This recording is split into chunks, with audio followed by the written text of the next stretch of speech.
Since the beginning of the year, police in Jackson County have arrested nearly a dozen people for crimes involving guns. News 3's Waylon Walls-Parker went to the state's attorney's office to find out more.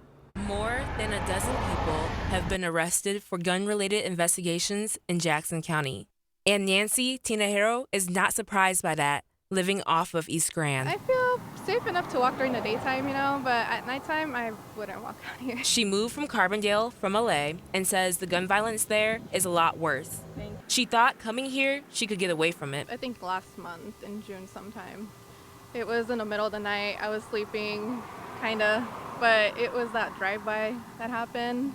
So I heard a lot of gunshots going on, and yeah, it was pretty scary. She says if she hears gunfire, she generally hears police sirens soon after. From what I've seen, they're kind of on it. I guess every time I hear shootings, I hear the cops shortly after. And Jackson County State's Attorney Joseph Cervantes says they are working hard with law enforcers to find the people that need to be charged with the crimes. They'll communicate with our office and basically all work together to make sure that we get the people that are harmful to our community off the street as soon as possible. And Cervantes says the most recent arrest happened here on East Grand Avenue around Don Taco, where police picked up Justin Purty Lovelady, who was charged with a shooting that happened on June 21st. It was done at about 11:30 a.m. There was traffic on the street. There was people in those houses, and a number of people could have been seriously injured or killed. And so, we got to act fast.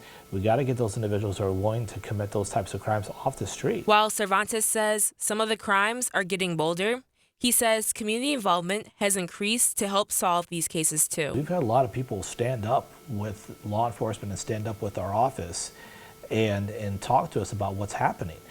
That's led to a lot of success in some of these cases. Cervantes says with the recent charges, he wants people to know there are consequences for using a gun. In Jackson County, Waylon Walls-Parker, News 3. Carbondale Police Chief Stan Reno released a statement saying the arrests announced by State's Attorney Cervantes represent significant steps in our ongoing efforts to address and mitigate the threat of violent crime in Carbondale and to hold the offenders accountable.